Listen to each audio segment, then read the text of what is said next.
Good afternoon. So we have already discussed about the different types of data warehouse architecture.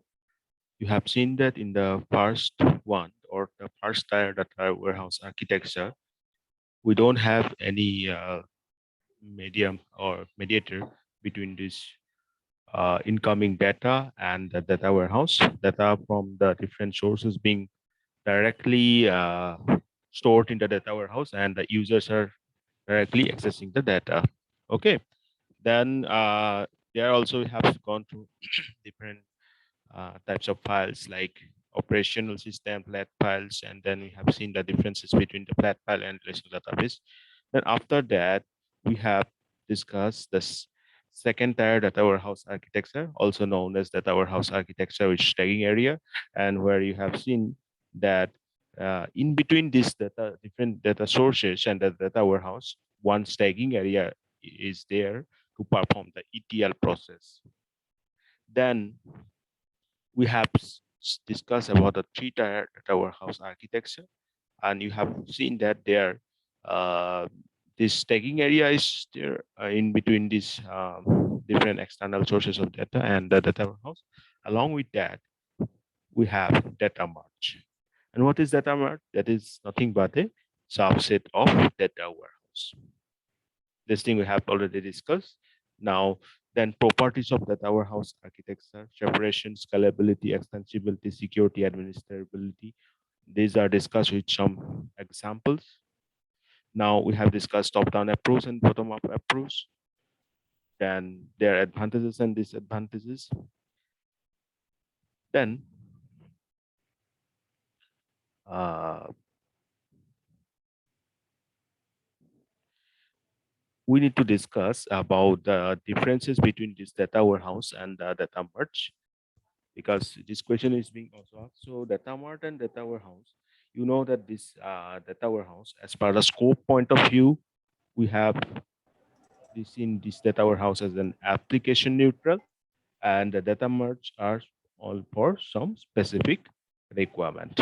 Then data perspective point of view, you will see that in case of data warehouse, we have historical detailed data, and but in case of data merge, we have some detailed data. Okay, then we have different subjects like in data warehouse, you know that this is subject oriented, but in case of data merge, single partial subject is being considered. Multiple data merge may be there for a single data warehouse. Then data source, in case of data warehouse, there may be many data sources, either maybe operational or external data. But in the case of data merge, we have only few, and operational external data may be there, and also OLTP stands. Then implement time frame with respect to data warehouse is 9 to 18 months for the first stage, while in case of data merge, 4 to 12 months. And characteristics, you already know the characteristics of data warehouse. They are flexible, extensible, durable. And in the case of data merge, what we have is that they are restrictive, non-extensible, short life, and project orientation. Now, again, if we go to the tier based differentiation, then you can see the single tier architecture as this is this from this figure itself. It's very clear that these are the operational data, middleware is there, and then OLTP tools. We'll discuss about that OLTP tool. What is that exactly? So source layer, data warehouse, and analysis. That is simple. So that is a single layer architecture. So from this figure, or the only layer physically available is the source layer. It's very clear from here that source layer is only visible layer in this single tier architecture. And in this method, the tower house are virtual. This means that the data warehouse is implemented as a multi-dimensional view of operational data created by specific middleware or an intermediate processing layer. And single tier architecture is not periodically used in practice. Its purpose just to minimize the amount of data to reach the goal. So it just tries, the single tier architecture just tries to do one thing, that is to remove the or reduce the data redundancies. So advantage, you may consider this as an advantage. What is the disadvantage? The vulnerability of this architecture lies in its failure to meet the requirement for separation between analytical and transactional processing.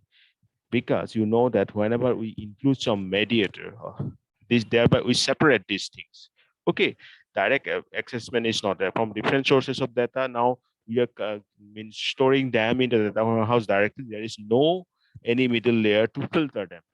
So there is a case of vulnerability with respect to this type of architecture. And analysis queries are agreed to operational data after the middleware interprets them. So in this way, queries affect the transitional workloads. Then two-layer architecture. So from the name itself, here two layers are there. So source layer, data staging, data warehouse layer, and analysis. Data staging, no need to discuss it again. We already discussed this.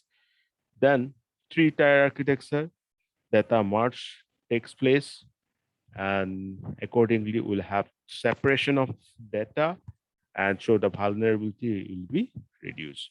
So in terms of layer or in terms of tiers, we can consider as bottom tier, middle tier, and top tier. And what will be the bottom tier? Bottom tier will be the data warehouse server, middle tier will be the OLAP server, and top tier will be the front end tools. From this figure, it is very clear that which one is bottom, which one is middle, and which one is top. Okay, so you can see that this top layer means this is the top tier, and then this is the middle tier, that is about OLP server, and the data warehouse that is the bottom layer. Now, bottom tier, if we again revise these things, bottom tier that consists of the data warehouse servers, almost like an RDBMS, and we know about the RDBMS, right? It may include several specialized data merge and a metadata repository. No need to discuss. We already discussed about the metadata along with data merge. And if someone asks the examples of these gateways like ODBC, you know about that, OLEDB, JDBC. Then ODBC and these things, I don't think that is needed to discuss because you already know these things from our Java classes. So what is business intelligence tools? Business intelligence tools are the types of application steps which collect and process large amount of unstructured data from internal and external system, including books, journal, documents, health records, images, files, email, video, other sources. So business intelligence, it is not the case that it is always going to work only with the Excel data. It may consider some unstructured data also. So from the unstructured data, if we try to find out some trending patterns, then if we try to find out that where the business is growing exactly, then that will become the business intelligence. And different tools are there nowadays. You guys are, I think, very much familiar with this, like this different, like at least you know about the SAP, and then IBM Analytics, then this Power BI. These things, I think, we know about that. OLE is a very famous tool, as I have included here in some of the classes, because OLE is a technology where we focus on linking and embedding of different components. And generally, this is Microsoft who invented this process. JDBC, you already know that. Then middle tier, which consists of an OLAP server for fast querying of the data warehouse.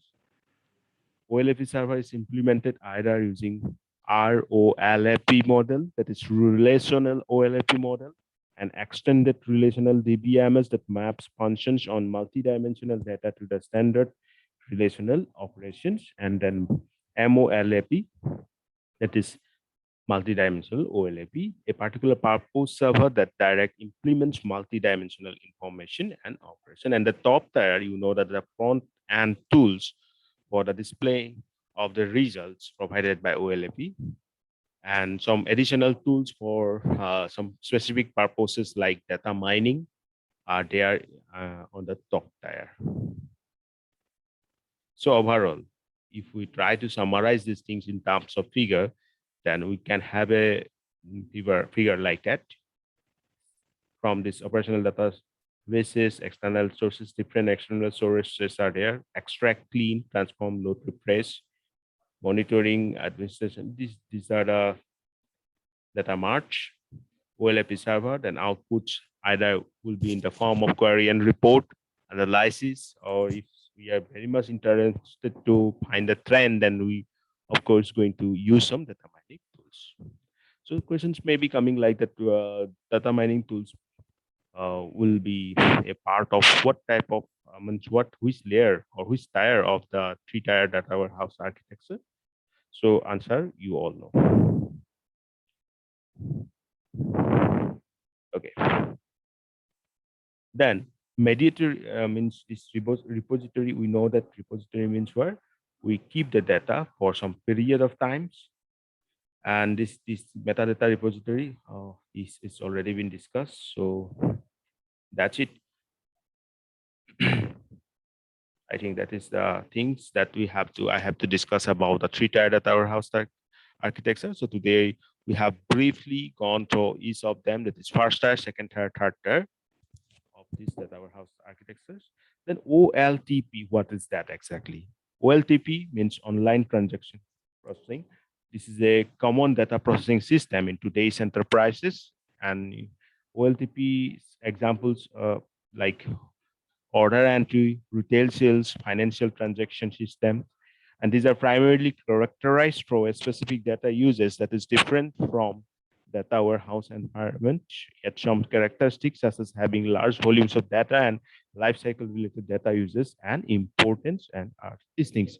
So basically we OLTP are nothing but we try to have some transaction at on some active means transaction, I can say, from some online data, like we are doing some order entry or some sales are going on, so retail sales record or some suppose financial transaction are going on. So this records. So these are the examples of this OLTP. Now, one example of OLTP system. We know about the online movie ticket booking website. Suppose two persons at the same time want to book the same seat for the same movie for the same movie timing, then in this case, whoever will complete the transaction first will get a ticket. We many time face this also. Okay, when we go book for some movie for some means either I know for whatever it is, but at the same time, me and another person try to book the same ticket, same slot, and the same slot means same for the same movie, same slot. Then what happens? Suppose he completed first, then he will get the ticket, not me. Although we started together, so in that way, this type of conflicts will be resolved. The note is that the key thing to note here is that OLTP systems are designed for transactions priority instead of data analysis. So from the name itself, it is very much clear that online transaction processing. So here we focus on the transaction part. Different transactions are going on and how to control them. But we are not focusing on the data behind those transactions. We need to keep a note on that. So these are the things that I think I have considered for today's discussion. With this, I'm stopping the class. Let's take the attendance part.